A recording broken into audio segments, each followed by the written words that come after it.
सभी विद्यार्थियों को नमस्कार। मैं चैनाराम महिला, असिस्टेंट प्रोफेसर राजनीति विज्ञान, राजकीय बांगड़ महाविद्यालय डीडोना से। आज हम तुलनात्मक शासन व राजनीति बीए द्वितीय वर्ष में संयुक्त राज्य अमेरिका की प्रतिनिधि सभा के बारे में चर्चा कर रहे हैं। प्रतिनिधि सभा व जो सीनेट अमेरिकी कांग्रेस के जो दो सदन है, उसमें से जो प्रतिनिधि सभा है उसके क्या है उसका संगठन और अध्यक्ष की क्या शक्तियां हैं, किस प्रकार वो भारतीय लोकसभा और ब्रिटेन की जो कॉमन सभा है उससे भिन्न है। तो यूएसए की संयुक्त राज्य अमेरिका की प्रतिनिधि सभा, संयुक्त राज्य अमेरिका में कांग्रेस के दो सदन है, सीनेट व प्रतिनिधि सभा। प्रतिनिधि सभा अमेरिकी कांग्रेस का निम्न सदन है। यह प्रत्यक्ष रूप से जनता का प्रतिनिधित्व करती है। तो प्रत्यक्ष रूप से इसके जो प्रतिनिधि हैं, जो मेंबर हैं, उनका प्रत्यक्ष रूप से जनता द्वारा प्रतिनिधित्व किया जाता है, निर्वाचन किया जाता है। सदस्य संख्या की बात करें तो संविधान में, यूएसए का संविधान राजनीति विज्ञान के विद्यार्थी जानते हैं, बहुत ही संक्षिप्त संविधान है। तो संविधान में संख्या के बारे में कुछ नहीं कहा गया है, लेकिन प्रत्येक 30,000 व्यक्तियों पर एक और प्रत्येक राज्य का कम से कम एक प्रतिनिधि अवश्य होगा। ये उसमें मेंशन किया गया है कि 30,000 व्यक्तियों पर एक होना चाहिए और प्रत्येक राज्य से कम एक प्रतिनिधि होना चाहिए। जिस प्रकार भारतीय लोकसभा में 552 सदस्य हो सकते हैं अधिकतम, उसी प्रकार यहाँ पे सदस्यों की संख्या के बारे में कुछ नहीं है, लेकिन ये चीज़ ज़रूर उसमें मेंशन की गई। 1929 में कांग्रेस ने अधिनियम द्वारा इसकी जो सदस्य संख्या है उसे 435 निश्चित कर दिया है। तो 435 वर्तमान में प्रतिनिधि सभा के मेंबर होते हैं। तो अगर छोटे प्रश्न में पूछे तो आप संख्या बताइए 435।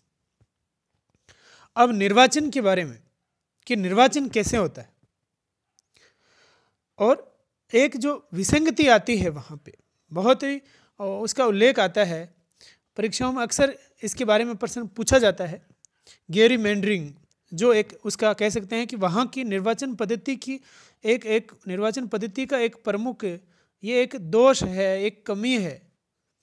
तो उसके बारे में अब चर्चा कर रहे हैं हम। निर्वाचन के संबंध में कांग्रेस विधि द्वारा आवश्यक नियम बना सकती है। विधानमंडल, अब देखो कांग्रेस वहाँ की, उसको ये छूट दी गई है कि वो नियम बना सकती है। विधानमंडल प्रत्येक 10 वर्षीय जनगणना के पश्चात प्रत्येक राज्य को निर्वाचन क्षेत्र में विभाजित करते हैं। तो हर 10 वर्ष पश्चात वहाँ पे निर्वाचन क्षेत्र का परिसीमन जिसको हम कहते हैं, जैसे भारत में अभी 2026 में होने वाला है, तो प्रत्येक 10 वर्षीय जनगणना के पश्चात प्रत्येक राज्य को निर्वाचन क्षेत्रों में विभाजित करना है। यह निर्वाचन क्षेत्र एक सदस्यीय होते हैं। तो निर्वाचन क्षेत्र से एक ही सदस्य का चुनाव हो सकता है। गेरीमेंडरिंग क्या है?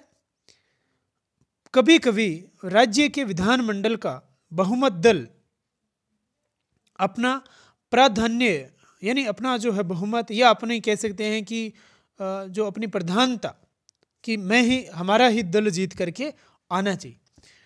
तो बहुमत दल अपना प्राधान्य बनाए रखने के उद्देश्य से निर्वाचन क्षेत्रों का परिसीमन इस प्रकार करता है कि अधिकांश निर्वाचन क्षेत्र से उसी दल के प्रत्याशी सफल हो सके। इसे गेरीमेंडरिंग कहते हैं।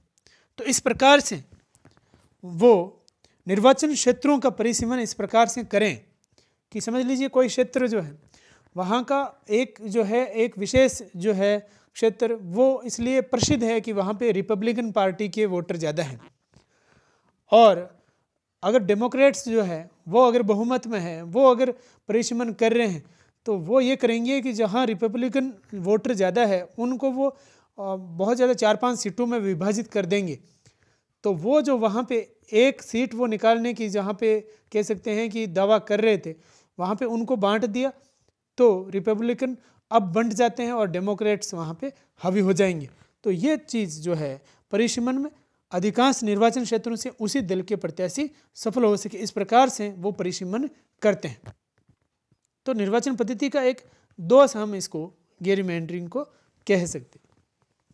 अब मतदान की आयु के संबंध, मतदान के लिए आयु क्या होनी चाहिए, उस संबंध में विभिन्न राज्यों में अलग अलग प्रकार की व्यवस्थाएं हैं। 1920 में वहाँ पे महिलाओं को भी मतदान का अधिकार दे दिया गया। तो भारत में जैसे मतदान की आयु जो है वो 18 वर्ष है, वैसे वहाँ पे अलग अलग स्टेट में अलग अलग, और महिलाओं को 1920 में मतदान का अधिकार दे दिया गया। बात करें योग्यताओं की, तो योग्यताएं क्या है सदस्य के लिए, उसकी आयु कम से कम 25 वर्ष होनी चाहिए। तो प्रतिनिधि सभा का सदस्य जो है 25 वर्ष आयु उनकी होनी चाहिए। वह कम से कम 7 वर्षों से अमेरिका का नागरिक रहा हो, 7 वर्षों से अमेरिका का नागरिक। जैसे राष्ट्रपति के लिए वहाँ पे 14 वर्ष का वो लगातार वहाँ पे नागरिक रहना जरूरी है, तो वैसे ही प्रतिनिधि सभा के सदस्य के लिए वहाँ पे 7 वर्ष उन्होंने डिसाइड किया है।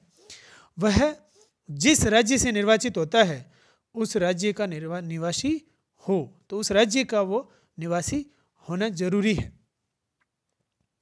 जबकि भारत में हम देखते हैं राज्यसभा चुनाव के दौरान ऐसी कोई ज़रूरी नहीं है कि वो उस स्टेट का रहने वाला हो, कहीं से भी वो इलेक्शन लड़ सकता है। लोकसभा चुनाव के दौरान भी हम देखते हैं कि कई बार जो है किसी व्यक्ति ने एक से अधिक स्टेट से भी उन्होंने चुनाव लड़ा हो। जैसे नरेंद्र मोदी जी को आप देखिए, गुजरात के रहने वाले हैं, लेकिन उन्होंने लोकसभा चुनाव जो है वो गुजरात से भी और साथ साथ में उत्तर प्रदेश से भी, उन्होंने बनारस से भी लड़ा है।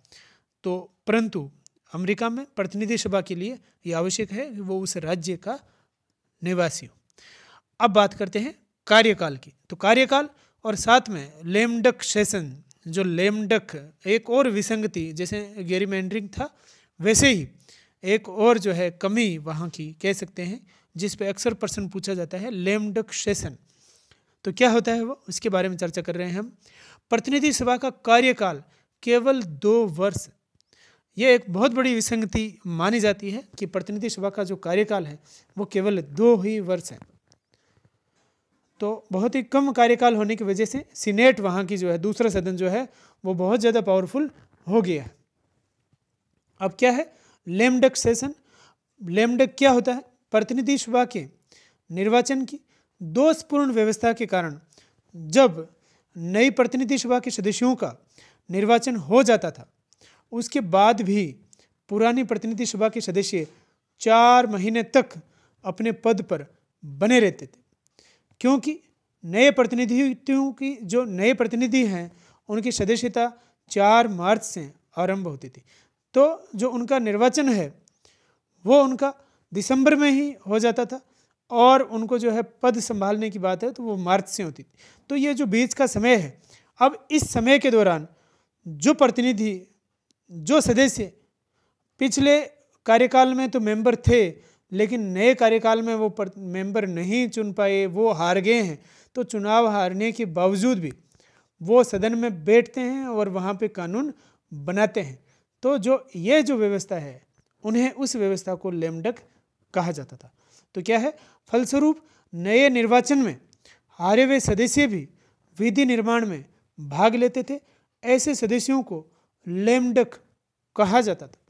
लेकिन 1983 में संशोधन द्वारा इस दोषपूर्ण प्रथा का अंत कर दिया गया है। अब वो समय जो 4 महीने का था वो बिल्कुल ही कम हो गया है, तो ऐसी नौबत नहीं आती है। पर यह एक महत्वपूर्ण कह सकते हैं हम कि एक लेम डक जो सेशन या लेम डक कौन होते हैं, उसके बारे में राजनीति विज्ञान के विद्यार्थियों के लिए जानना अति आवश्यक है। बात करें अध्यक्ष की, जो प्रतिनिधि सभा का अध्यक्ष जो होता है प्रतिनिधि सभा का, उसकी क्या है, अध्यक्ष कैसे होता है और क्या उसकी शक्तियां हैं उसके बारे में, और किस प्रकार जो ब्रिटेन की जो कॉमन सभा का अध्यक्ष जो होता है, और वह जो व्यवस्था है उसकी कि एक बार अध्यक्ष हमेशा के लिए अध्यक्ष, वैसा ही यहाँ पे है या उससे कुछ भिन्न है, देखते हैं। संविधान में प्रतिनिधि सभा के अध्यक्ष की शक्तियों, अधिकारों एवं कर्तव्यों के विषय में कुछ नहीं कहा गया है। सिर्फ अनुच्छेद 1 में यह कहा गया है कि प्रतिनिधिगण सदन के सभापति तथा अन्य अधिकारियों का चुनाव करेंगे। तो यह चीज़ कही गई है। प्रत्येक नई प्रतिनिधि सभा के प्रारंभ में अध्यक्ष का निर्वाचन होता है। अध्यक्ष स्वाभाविक है कि बहुमत दल का विशिष्ट नेता होता है। जिस दल का बहुमत होता है उसी दल का अध्यक्ष बनना है। ब्रिटेन की तरह सर्वसम्मति वाली परंपरा यहाँ नहीं है कि सर्वसम्मति से जो पूर्व में अध्यक्ष रहा है वही अध्यक्ष हमेशा के लिए बन जाए, तो वो व्यवस्था यहाँ पे नहीं है। बात करें अध्यक्ष की शक्तियों की, तो क्या है उनकी शक्तियाँ? प्रारंभ में अध्यक्ष की शक्तियाँ बहुत अधिक थी। वह सभी स्थानीय समितियों एवं प्रवर समितियों की नियुक्ति करता था। प्रवर समिति का मतलब क्या होता है यहाँ पे?